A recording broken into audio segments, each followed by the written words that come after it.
రాజన్న సిరిసిల్ల జిల్లాలో బ్రిడ్జి నిర్మాణం కోసం గ్రామస్తులు ఆందోళనకు దిగారు. వీర్నపల్లి మండలం అడవిపదిర గ్రామంలో అసంపూర్తిగా ఉన్న బ్రిడ్జి నిర్మాణ పనులను వెంటనే పూర్తి చేయాలని డిమాండ్ చేస్తూ గ్రామస్తులు రాస్తారోకో నిర్వహించారు. బ్రిడ్జి పనులు పూర్తి కాకపోవడంతో తమ గ్రామానికి రాకపోకలకు తీవ్ర అంతరాయం కలుగుతుందని ఆవేదన వ్యక్తం చేశారు. ప్రస్తుతం డైవర్షన్ రోడ్డు ద్వారా రాకపోకలు సాగిస్తున్నామని, వర్షాలు భారీగా కురిస్తే ఆ మార్గం కూడా కొట్టుకుపోయే ప్రమాదం ఉందని గ్రామస్తులు ఆందోళన వ్యక్తం చేశారు. అత్యవసర పరిస్థితుల్లో ఆసుపత్రులకు వెళ్లేందుకు, పాఠశాలలకు వెళ్లే విద్యార్థులకు తీవ్ర ఇబ్బందులు ఎదురవుతున్నాయని తెలిపారు. వర్షాల సమయంలో రాకపోకలు నిలిచిపోయి ప్రాణ నష్టం జరిగితే ప్రభుత్వమే బాధ్యత వహించాలని హెచ్చరించారు. గత ప్రభుత్వ హయాంలో మంజూరైన బ్రిడ్జి పనులు ఇప్పటికీ పూర్తి కాకపోవడం బాధాకరమని గ్రామస్తులు మండిపడ్డారు.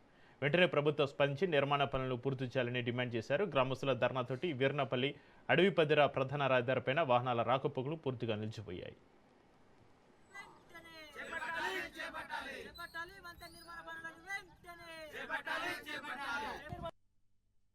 వీర్నపల్లి మండల కేంద్రంలో ఉన్నటువంటి మా అడవిపదిర గ్రామానికి వెళ్లే దారిలో వంతెన నిర్మాణం పూర్తి కాలేనటువంటి పరిస్థితి ఉంది.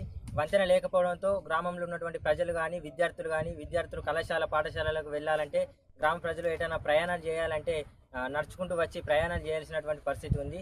అంతేకాదు, ఆ వంతెన నిర్మాణం పూర్తి కాకపోవడంతో ప్రజలు ఇబ్బందులు పడుతున్నటువంటి పరిస్థితి ఎంతగానో ఉంది. ఆ వంతెన లేకపోవడంతో ఆ వంతెన నిర్మిస్తున్నటువంటి పక్క పొంటి మేము డైవర్షన్ రోడ్ వేసుకొని ప్రయాణాలు చేయాల్సినటువంటి అవసరం పరిస్థితి ఉన్నది. కాబట్టి ఇప్పుడు ఈ వర్షాకాలం వస్తే, ఈ వర్షాకాలంలో పక్కకు వంటి ఉన్నటువంటి డైవర్షన్ రోడ్డు అది కొట్టుకపోతే మా ఊరిలోకి దారి లేనటువంటి పరిస్థితి ఉంది. ఏవైనా అత్యవసర పరిస్థితులలో అంబులెన్స్ కూడా మా ఊరికి రాలేనటువంటి పరిస్థితి ఉంది.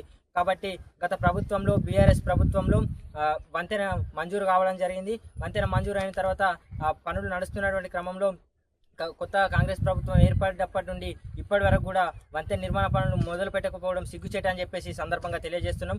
ఇప్పటికైనా ప్రభుత్వం స్పందించి తక్షణమే వంతెన నిర్మాణ పనులు మొదలుపెట్టి, అదేవిధంగా వంతెన పూర్తయిన తర్వాత మా ఊరిలోకి ప్రతి బస్సు కూడా వచ్చే విధంగా చర్యలు తీసుకోవాలని చెప్పేసి ఈ సందర్భంగా మేము డిమాండ్ చేయడం జరుగుతుంది.